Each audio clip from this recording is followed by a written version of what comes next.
All right, well, let's go ahead and get started this morning. Welcome to Mornings on Main with Missouri Main Street. We're excited to have you for our first webinar in 2022. It's so weird. We're starting to look at our calendar for the year and realizing that the first quarter is already booked up and getting into the second and third quarters of 2022. And before we know it, the year will be gone, just like last year. We have a great topic today. I do want to let folks know that we've altered our Mornings on Main webinar series. We'll be doing 3 per year. If something really important comes up or some great topic, we may do additional ones, but currently have 3 on the books for the year. Let's see, what else do I have in here? Controls. It's been a while since I've done one of these, so I'm a little out of practice.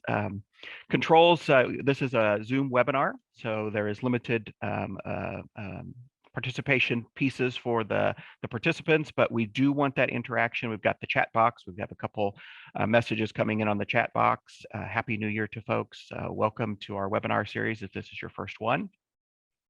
For the Q&A portion, there's a Q&A box at the bottom that you can ask your questions in, and I will moderate those questions when we get to the end of the webinar. And you're in mute only and no video, so you don't have to worry about those things.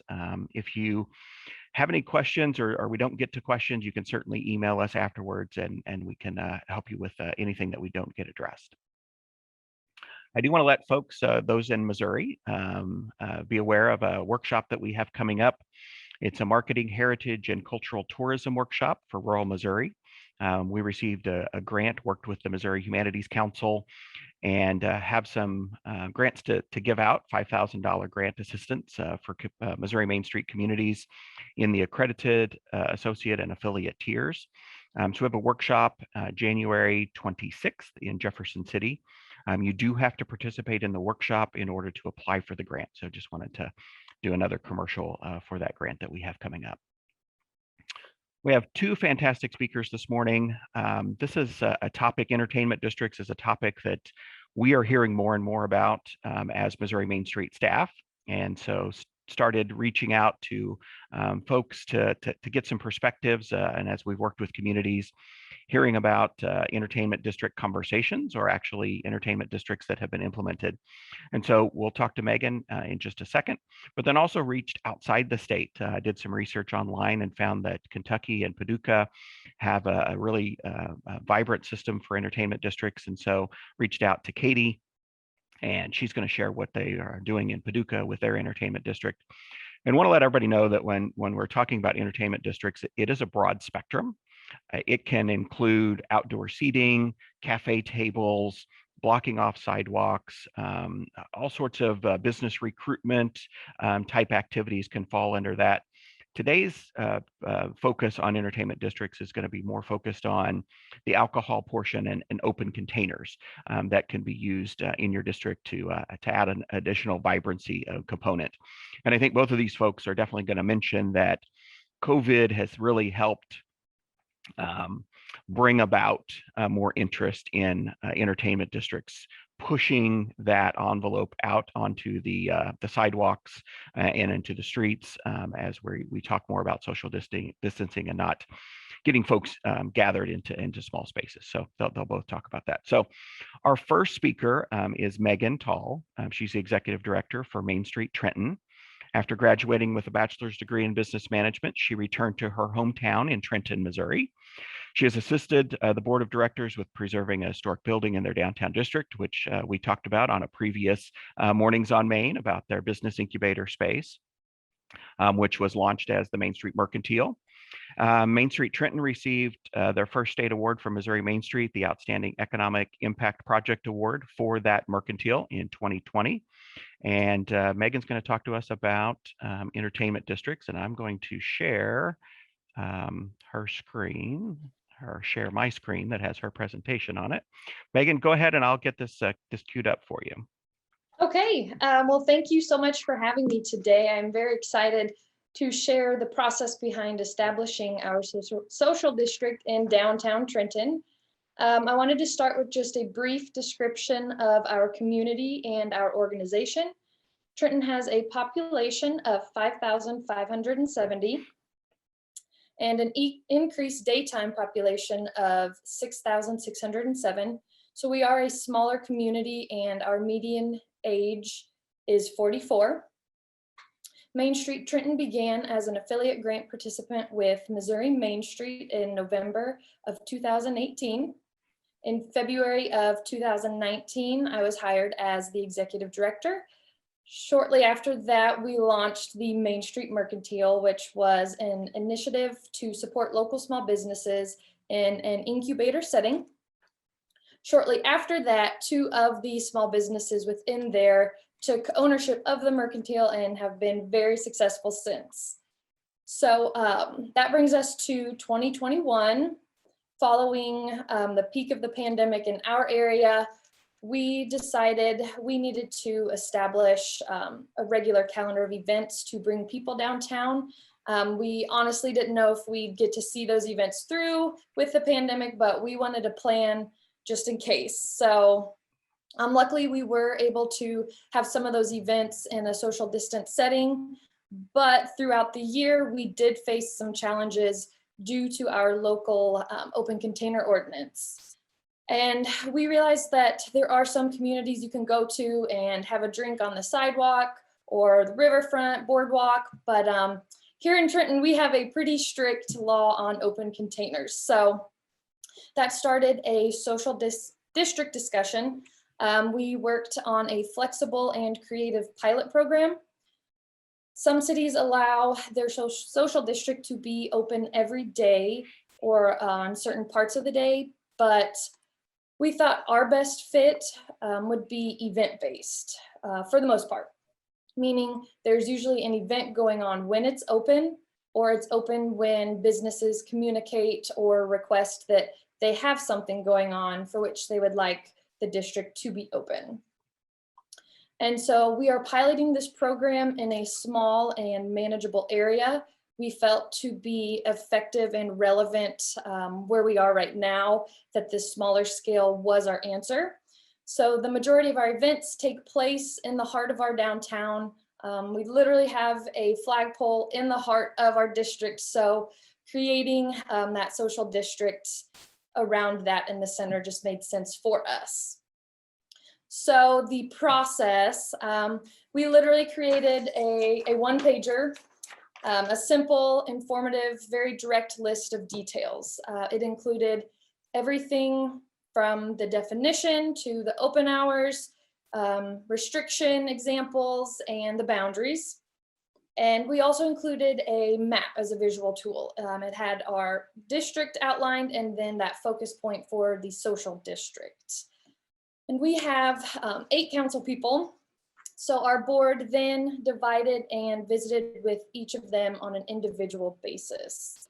And after very supportive feedback, we got on the next council meeting agenda and presented the social district as a whole, again, with that one-pager in hand.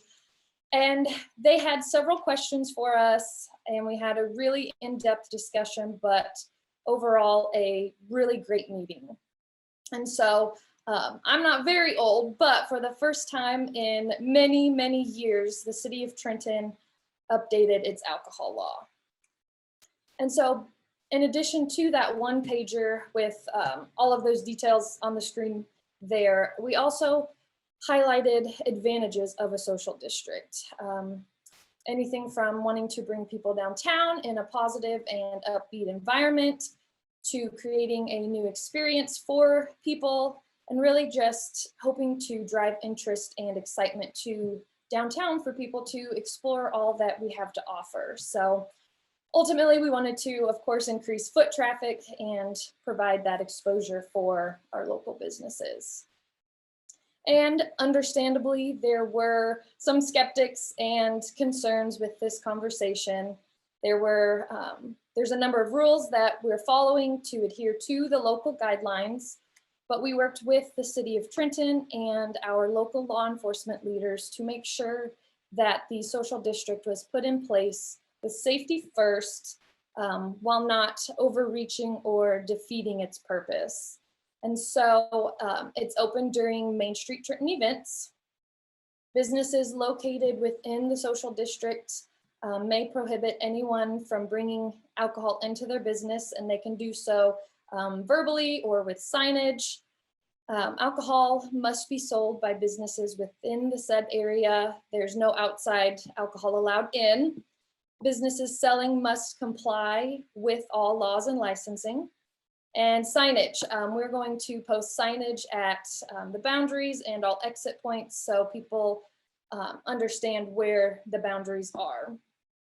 And no glass, so no glass bottles. We've talked about designated cups. So for our sip and stroll, we have plastic wine glasses that we will use. And overall, our city officials agreed and felt very comfortable with these logistics. And so we are launching the social district this year in 2022 for our events. And we are really excited to see its impact and the community engagement. So for the future, our hope is that this will be a success, and our next step will be to establish our social district where there aren't specific dates and daily hours where people can take drinks out into the district. So we would look at requesting it to be open to start on the weekends where people can get a drink and enjoy downtown, or if they're waiting at a restaurant, they could grab a drink and go shop and just really explore our downtown. And we believe that this social district will be another way that patrons can experience and support their favorite businesses and overall increase their time spent downtown. I mean, how fun would it be to be sitting on the downtown park lawn that's city owned and enjoy a beer or a mimosa on a Saturday morning when you're going through the farmer's market, because we haven't been able to do that in Trenton to date. So we are very excited and believe that these benefits will be long-term, and we hope to use it as a tool to attract more restaurants and pubs and breweries. And so we are very excited.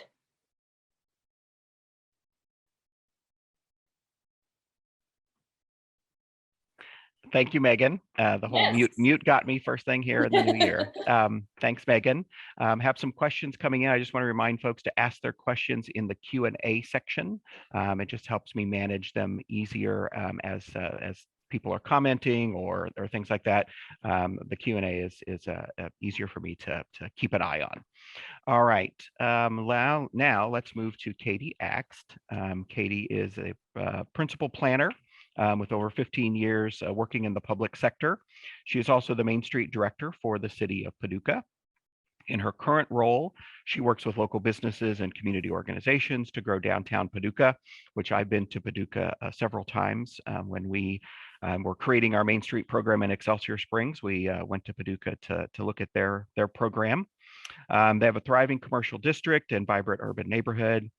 Leading large-scale redevelopment and economic development projects like the downtown's entertainment destination center. Prior to joining the city of Paducah, Katie worked in New York City, transforming its waterfront into new parks, restored wetlands, and new port facilities. So Katie, take it away. Thank you so much for having me. I should be able to share my screen.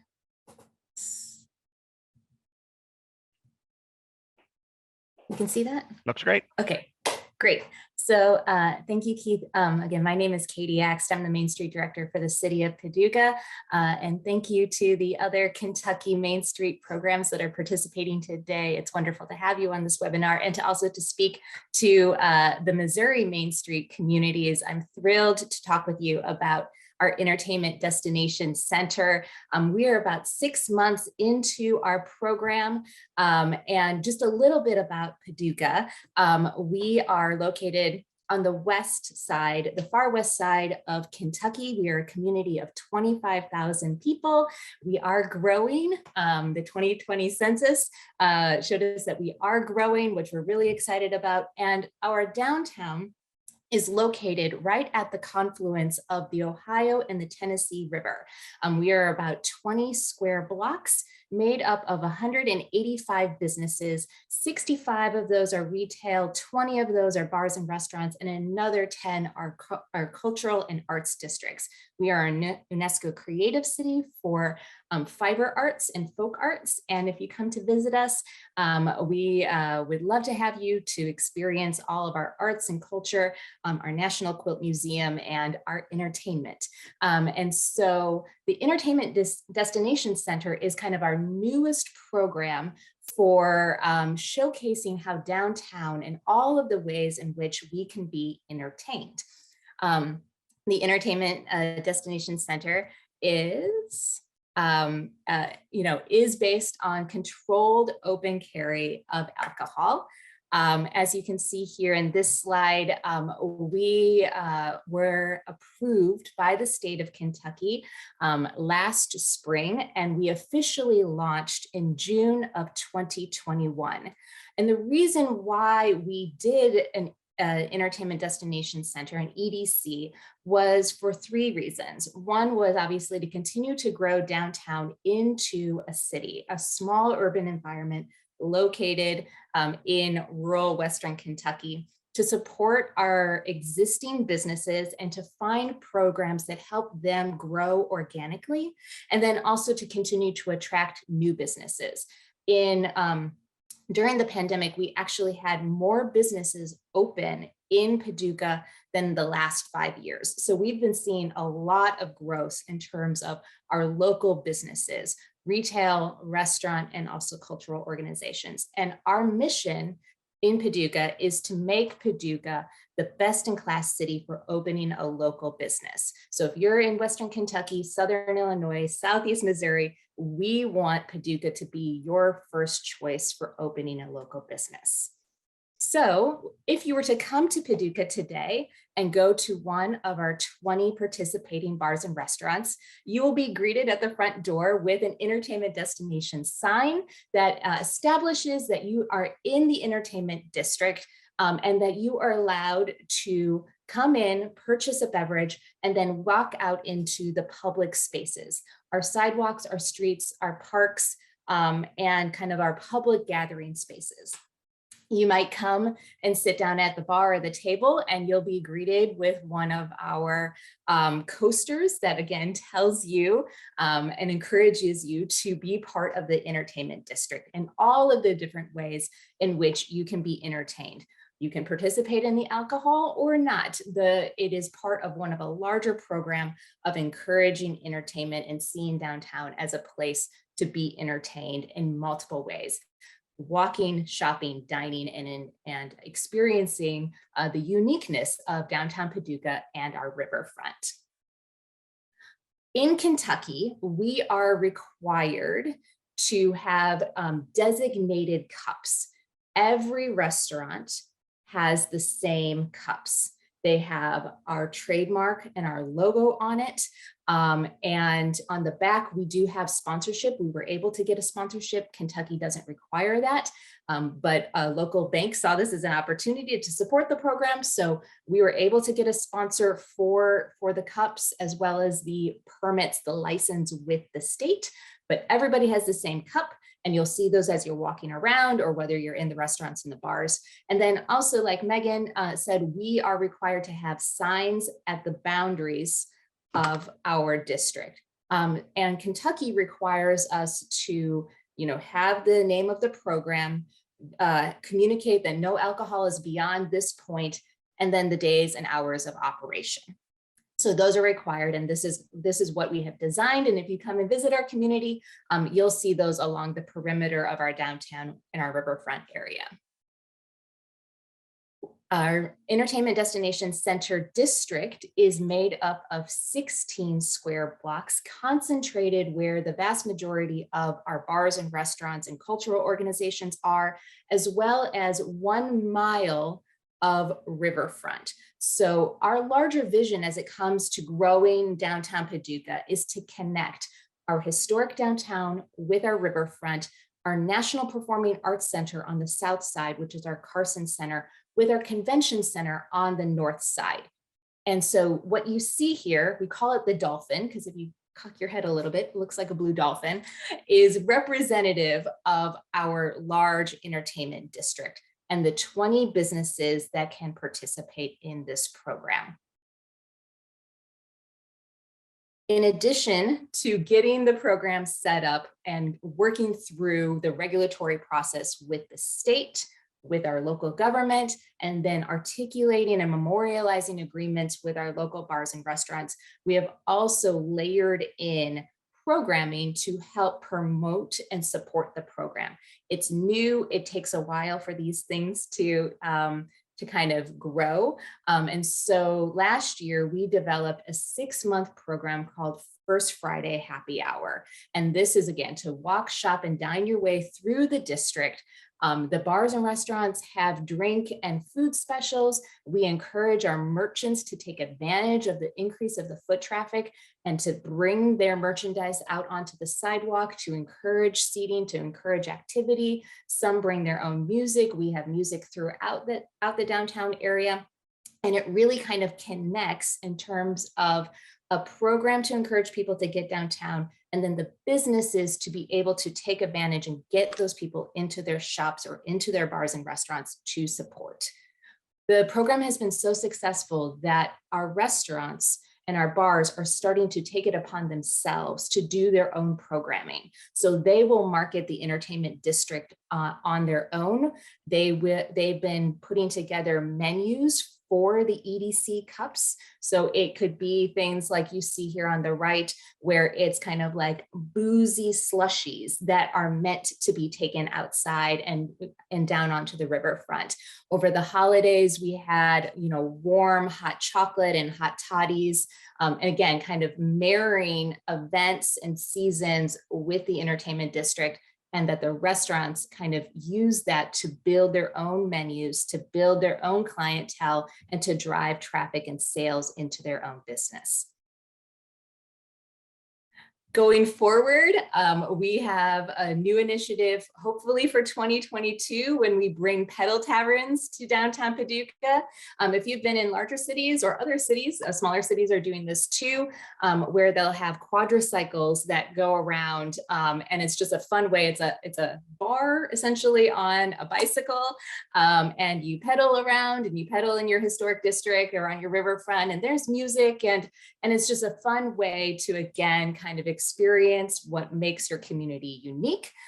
In Kentucky, pedal taverns are a separately regulated program, but we are working to try to marry and bring entertainment districts with pedal taverns and working with businesses to be able to operate this. So thankfully, Paducah Main Street and the city of Paducah doesn't actually do these programs. We just create the environment, we work through the regulations, we coordinate with the state to allow for businesses to take advantage and to grow and expand their business to make this available to customers and to visitors downtown. A little bit about the process and the regulations. Different than Missouri, Kentucky has a state regulation for establishing entertainment districts. And this allows for cities, local municipalities, to be able to implement their own ordinances for an entertainment district. So the license is between Paducah and the state of Kentucky, not individual businesses. Those businesses are required to have a retail or buy the drink license. But the legal mechanism is between the city and the state of Kentucky. There are specific parameters that all entertainment districts across the state of Kentucky have. Alcohol must be purchased within the district from an establishment that has a retail drink license. It has to stay in the district, no alcohol in, no alcohol out. The state of Kentucky allows for those cups to go between restaurants, but our restaurants chose not to implement that rule on a local level. They wanted the cups to stay on the street. So once you buy a EDC cup, you go outside, you're on the sidewalk, you're in the parks. And to date, there are 12 municipalities that have passed local ordinances. Most of these are located in central and eastern Kentucky. Paducah is the first one in western Kentucky. At the local level, this is where we articulated all of the specific terms and conditions for how this program was going to run. So we were the ones that had to establish the hours of operation. We started with the hours that bars and restaurants are actually allowed to stay open in Paducah, which was Sunday through Saturday, 6 a.m. to 3 a.m. When we passed the local ordinance, we actually had to bring this back and we made it midnight. So this is not up to date, but it's 6 a.m. to midnight. All of the bars and restaurants are within the boundary. They have their local alcohol license and their state alcohol license to allow for them to purchase by the drink. And then we have a specific agreement. Essentially, it functions like an MOU or an executed agreement between the city and the restaurant. And it lays out, how they can operate, when they can operate, and more specifically about insurance and liability protection. That is one of, I think, the biggest questions is like, who's responsible if something goes wrong? And we, through the state, we basically pass on liability to the bars and restaurants. So they have to indemnify the city and the state. They have to provide us with copies of their general liability insurance, alcohol insurance, and property damage insurance. That's all part of the agreement. And then also they have to agree to specific rules for how it's going to work and be coordinated between the bars and restaurants. So all of them are working together. So all of that is laid out in this MOU that's executed between the bar and restaurant operator and our city manager. As it relates to special events, this EDC is not tied to a special event. It is its own program. You can come on a Sunday morning or on a Thursday evening. And if there are special events that do not want alcohol in their event boundaries, those that event organizer has precedence. So for example, if we have a church group that would like to have service on our riverfront and use our space to have that service, and they don't want Sunday mimosas, they can designate that area is EDC free, alcohol free. So we allow for that to happen. There we go. A little bit just about the steps. We do have a local ordinance that establishes the EDC program and all of these terms and conditions. We went through a public noticing process. One of the really good things about like, how did we get this done and what were the conditions and factors that made this possible was number one, the pandemic was a big driver, being that a lot of our retailers and our hospitality and bars and restaurants were hurting. This was a motivator to be looking at this program and developing a program. Secondly was we have always been trying to encourage the activation of our streets and our public spaces to support local businesses. So that as a value and as something that we would have been encouraging for years was already in place as the city was working with the businesses. And then third, we had a brand new mayor and commission. 4 out of 5 of our commissioners were coming in fresh in January of 2021. And they wanted to do something quick that would support their restaurants in the hospitality industry. And this was basically shovel ready and ready to go for them to be able to implement quickly. We did not have a lot of pushback from the public because in Paducah, there's a value in our community for supporting local. People are invested in the Main Street program, they're invested in downtown and supporting local. And so being able to slot that into the narrative of presenting this to the community, presenting this to how we were going to support businesses within the context of the pandemic was very easy relative to other controversial programs and policies. So we did not receive really any opposition to this program, which was great. And I think it was a combination of those three factors. The state, just in terms of going back to process, the state requires a site visit from the state ABC to come down, walk the boundary, make sure that it is in keeping with, their regulations. And then we go through an approval process. We passed the local ordinance, we got our license with the state, we executed the agreements between the city and the restaurants, and then we were ready. To go. So where we are really now in this process is all of the agreements are in place. We're coming up on our 1-year anniversary, and we're really trying to continue to build the program and build education and information that it is an option for folks to use and to continue to find a need and an interest to come to downtown and to visit our riverfront. That's it. That's all I got. Great. Thank you, Katie. And if you will stop sharing your presentation, I will. We're going to move to the question and answer portion. And I do have quite a few questions that have come in. I do want to note real quick, as I was working with the ladies over the last few weeks about this presentation, understanding that it's 2 different states, and each state has different alcohol rules and regulations, and then also differences between state regulations and local regulations. And so there are some questions related to that. I'll try to put those in the context that I think we can answer here today.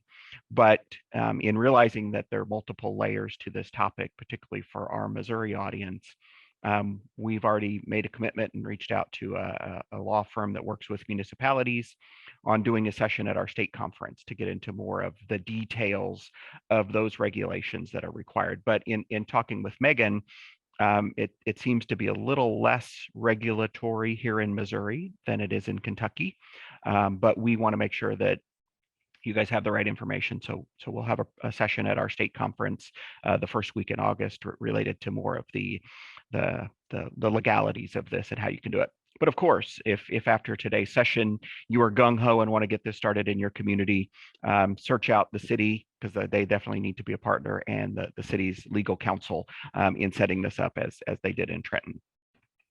All right, ladies, you ready for these questions? So the first question, and Megan, this is while you were speaking, but I think we'll pose the question to both of you, is how did you create buy-in from the police chief? It doesn't seem like local liquor control agents were engaged, or state liquor control agents, because it seems to be more locally controlled by the city in how this happens. But how did you get buy-in from the police chief in having that open container discussion? For us, the major conversation was how it would be regulated. Who's going to monitor it once people leave those boundaries. Then what happens? So that was a very heavy topic that we discussed with them, and we kind of ended up agreeing on the starting small. Let's start it small, see how it goes. If it goes well, we would be willing to listen on expansion. So just kind of that starting point for us. Okay.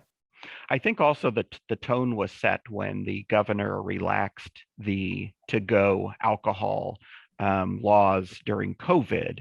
And then as last summer, or maybe it was this fall, he relaxed them permanently. And so to-go alcohol, now there's regulations related to that. It has to be packaged for you to take home from restaurants.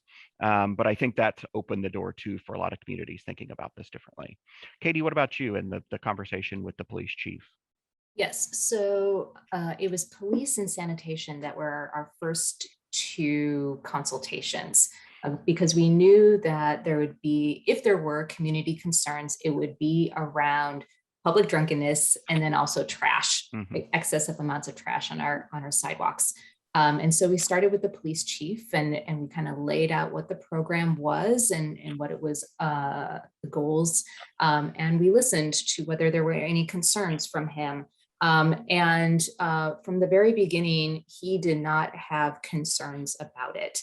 From his perspective, it was, if people are going to drink unresponsibly, they would do it anyway. This program was not an impetus to encourage that. Right. It was more about an expansion of sidewalk cafes, essentially. Right. And with all the other layers of how the program was being put together to minimize risk, that built confidence through our city leadership, with the police chief, with the public works director, and also with our city manager.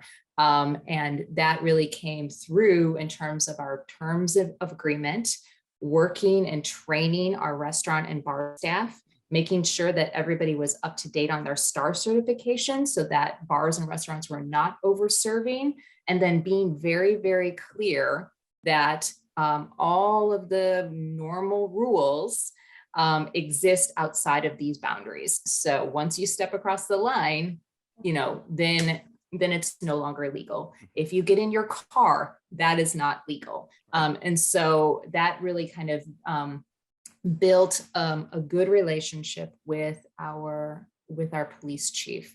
And then with public works, that's something that we continue to monitor, and making sure that we're not seeing additional impact on trash, particularly around our riverfront. We didn't want plastic cups in the water. Sure.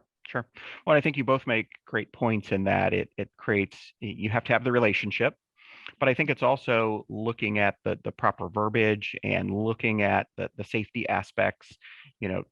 Katie, you mentioned STAR certification for the bars. Missouri has the same thing. All bartenders have to have a certification through Missouri to handle liquor. And so talking about the safety portions of it, I think help in that conversation and all the things that you're going to do. And you're not promoting public drunkenness. You're just promoting the social aspects of your community. It's just taking it out onto the sidewalks and the streets. So that's great. Megan, this was for you, and I think you covered it, but let's just maybe reiterate. I know Katie mentioned it with signage. So whenever you have events, how do you post where you can drink and where you can't drink? Yeah, so we haven't made our signage yet, but we are going to just have small wayfinding type signage attached to our light poles that say this is the end of the social district. You are now exiting this point. No alcohol, that sort of thing. And fencing isn't required, that sort of thing, right? No, for our street festivals, we'll of course have, those areas blocked off, but. Okay, all right. And Megan, it says, actually, I think this came in with Katie. So let me go back to, there was one in the chat, I think that was for Megan. So your social district only pertains to Trenton Main Street events, or if someone else had an event in your downtown, would it apply to them? So right now it is for Main Street Trenton hosted events. This was kind of our meet in the middle kind of way to get started, get our feet wet. There was not a lot of pushback there. And so we have started discussion on, expanding on that for other organizations or other happenings downtown. Okay. I'm sure if it was the right event that met with your mission and vision, Main Street Trenton could be a co-sponsor of that event, right? Yes, absolutely. Okay. And Megan, what about, and I don't know if you're familiar with the interactions the city had with the state, but what sort of interactions took place with state regulations, and how did those impact what you needed to do for your district? So right now ours has been done at the local level. We consulted with our city officials, our city council, and our local law enforcement, and they really guided that discussion and the legal side to keeping it in a safe environment and how to maintain the rules and regulations. Okay. And then Megan, how often are you having events? Are they mostly weekend events? Is it a 1-day event, 2-day event? Do you do like a social Friday every month? What's kind of on your horizon for 2022? Yeah, so we have right now four main events on a quarterly basis, combination of cash register ringers and street festivals. But to really utilize this experience for our community, we are hoping to start concert series, happy hours, get a farmer's market going to really bring people downtown for the experience. Okay, great, awesome. All right, Katie, it looks like so the cups have been part of the conversation in the question and answer section. Love the branding of the cups, and I think that that's an opportunity for all Main Street programs. You mentioned the cups, or mentioned the trash issue, or regulations, restaurants having responsibility, the legal responsibility. Are the cups all the same, or is there a logo on there that designates what restaurant they come from? So that's the first question. The cups are all the same. Okay. And the state actually prohibits a restaurant from putting their name on the cup. Okay. It has to be branded from the entertainment, the EDC. Main Street and the city can put our logo on it, and we can put a sponsor logo on it, but the restaurants are not allowed to do that. When we were working with the restaurants on helping them come up with rules that they wanted to live by so that they were working well together. Part of them, many of them were really concerned about like tracing back whose cup it was in case there was something that happened, and going back to risk management and liability. And so one of the things that that they implemented themselves was to apply a fee for the cup, so that they had a receipt that that cup was purchased at a certain time from an individual. So in case, somebody got into their car and, drove drunk and there was an accident, there would be a paper trail to track back whether the restaurant was responsible or had a responsibility to that accident. And so that's one way in which there's a way to track, but from a branding perspective, no, the branding stays with the entertainment district and with the city. Okay, so that answered another question. What is the fee for the cup?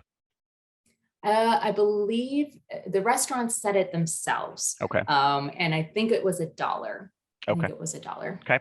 And then if you didn't have a sponsor for that cup, would the city help with funding that since it's a requirement? Nope. Okay. So it would be paid for then by the restaurants as they purchase them.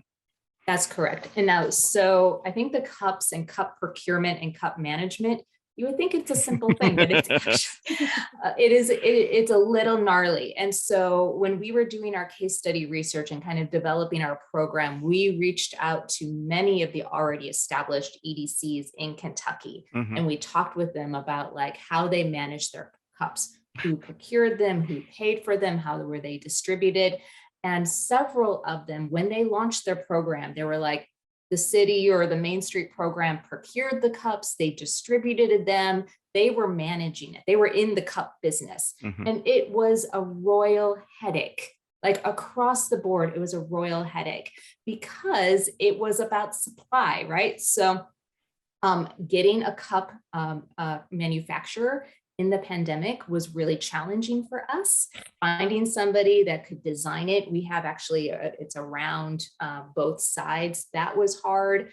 With every good in the US right now, there are delays, but we were able to secure, we were able to find somebody to help us secure a cup vendor. And that person, that third party, is actually who the restaurants go to order their cups. This way, they're not calling me on a Saturday night at 4 o'clock being like, I need 1,000 cups for Saturday service. They are responsible for ordering and making sure that their supplies are up to date. Great. All right. We have 10 questions left, so we're going to kind of do a little rapid fire here, but I think we answered this one already. What days and hours are you targeting? Megan talked about their events. Katie, you did put up the display of the hours from 6 a.m. to noon. I think this applies to Katie. You talked about social districts ordinances preventing you from selling your own alcohol at your own events. I mean, I don't think you said that. You mentioned that if someone's holding an event in your district, they can opt not to have it sold in their area that they're utilizing. But what about if you're holding an event and alcohol is part of that? Does that prevent you from selling your own alcohol? You have to have, no, but all of the non-EDC ABC regulations apply. Okay. So if you're a nonprofit and you do not have a retail drink license, Okay. then, you know, the border, the signs, the controlling all applies. Okay. How are nonprofits and our other organizations that want to hold events and be able to benefit from the EDC have gotten around of that is to work with our breweries who have the festival license. Sure. It's like a supplemental license that basically allows for them to operate as so you still have to go through somebody that has a license. Yeah, that's right. Megan, what about you? If someone comes into the district and you're holding an event, can they or you as an organization still sell alcohol? So to date, we have not been able to. We've actually had to get a little creative with our events. At our festivals, we haven't been able to have beer gardens or any alcohol because they take place on our streets. So like with our wine walk, the entertainment following would be hosted at our Elks Lodge or one of our bars and grills.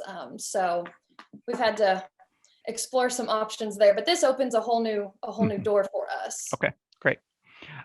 Katie, what are the regulations for the pedal pub versus just a traditional license? Is there anything different there? Yes.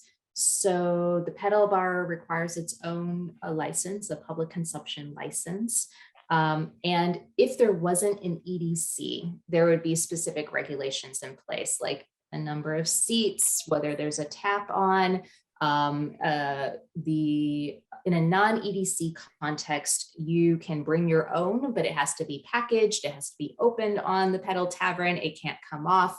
And so what we are trying to do, which is new for the state of Kentucky, is actually to marry the two programs. And what we've heard from state ABC is like our EDC umbrella regulations actually supersede the regulations of the Pedal Tavern. So we're creating a program whereby one of our bars that has a license with the city and the state to do the EDC can basically use the Pedal Tavern as a moving picnic table, an extension of their sidewalk cafe. Okay. So they can stop at other bars and restaurants. You can go in, bring your drink onto the Pedal Tavern, tootle around, and then come back to the original point. Okay, great.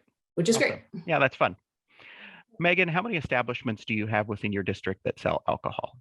So we have 3. We have 2 restaurants that have a bar, and then our Elks Lodge. Okay, great.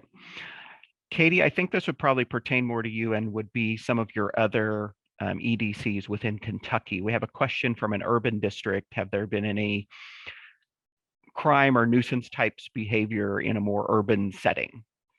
No. No. And I will share with, I know the person that asked this question, I'll share that list of other EDCs from Kentucky to have her, and we can look at how many of them are maybe a little more urban and get some feedback from them also. And just to add to that, so when we talked with our police chief also called 2 or 3 other police chiefs that have EDC districts, and they spoke to them. So, you know, they kind of spoke amongst themselves, and it all came back that they had not seen an uptick in crime. Okay, great. That's good to know. And, you know, I think that everybody, and, you know, we all need to do this, though, is think about the worst case scenario that can happen. And then we plan to how do we mitigate that through the regulations and the rules and those sorts of things. But it's good to see and hear that these have been well received and the implementation has gone smoothly. All right, here's a question. Do the customers, visitors generally seem to understand that this is a defined district? I know Faducah has done a great job in public messaging around this project, but curious if these rules are received well by tourists, people out of town. You tend to find people outside the boundaries or doing things that they shouldn't be doing just because they're not aware. Okay. Nope. Good to know. We actually, I think more of the work needs to be on that it's an option. It's not something that is well known. So there's education and information that's needed. There's training of the wait staff to help them make that an option that's available. Like, do you want to take an EDC cup with you? Would you like to take a new cocktail to go with you? Like, that's where a lot of the work is. And it's not so much on, are you in boundary? Are you out of boundary? And that perhaps is because it's still brand new, but also we made ours intentionally big and to be tied to where people are going to be normally in our high foot trafficked areas. Kind of have that buffer zone around too, that by the time they get there, they're probably finished. Yeah, it'll be interesting to see, you know, a year or two down the road, if it's just become so common that maybe some of those things start happening as people lose the educational verbiage that they would give with the cups and things like that. And I think signage is very important. So that's good to know. All right, last question, because we do have a couple minutes. So that was a quick speed round. Thank you both. What issues, problems, obstacles did you have as you went through this process? I'm sure this is someone asking as they're thinking about doing this. What things should folks know maybe that we didn't cover, that were issues that you both had? And Megan, we'll start with you. I think, you know, with any new program or idea, the hardest part is getting it up and going, having those initial conversations and laying out all of the fine print. And I think for us, our next struggle will be getting people used to it. You know, it's here, we can utilize it. Come enjoy. Okay. Katie, what about you? I think for us, it was cup procurement. We had, we had everything in place. All of the agreements were in place, but we didn't have cups. And so they couldn't sell. I think we've largely been able to iron all of that out, which is good. But that was the biggest lead item. Okay, great. Well, I will share that I helped start the program in Excelsior Springs and was the executive director there for a number of years. And we talked about it. We did a second Friday's art crawl once a month. And it was actually the chief of police who approached us and said, hey, if you guys ever think about doing open container for these events, I certainly would support it. And we didn't feel when we first started our district, it was pretty shady. And we didn't feel starting out that that's something that we wanted to do. But thought it was very interesting that the police chief actually approached us and said, hey, if this is something you're thinking about, let us know, and you know, we'll be behind it. So I think it's having those initial conversations, like Megan said, you know, just start having the conversations with some of those key officials within your city, some of your bars and restaurants, key leaders in your downtown, and start the conversation. All right, well, I think that I have answered all the questions. Let me check the chat real quick. I have a couple things in here. Oh, got some comments. So Lisa, who asked the urban Maine question, Covington, Kentucky is the most urban Maine in Kentucky, and they have an EDC. Lexington and Louisville are much larger, but not Main Street different. Not Main Street, but they do operate through the city, so there's some knowledge there. So there's some good resources there that we can reach out to for that. I think that we've gotten everything else. Lots of great comments, ladies. I think this is a good topic. I think we're going to hear more about this. And like I said, we're planning on having another session related to more the legalities of putting one of these into place at the state conference here in Missouri in August. So stay tuned for that. I have a slide, but I don't have my slides up, so I'll just read it. Our next Mornings on Maine presentation will be on May the 4th. And we're still putting together the topic ideas. So if you have any suggestions, you'll get a survey tomorrow. And feel free to put in some recommendations there. We always ask that question. So if you have some suggestions for that, feel free to type those in, and we'll take a look at those. Megan, Katie, thank you very much. This was a great topic, and we're excited to bring it to our folks. And you guys all have a great rest of your week. Thank you. Bye-bye. Thank you.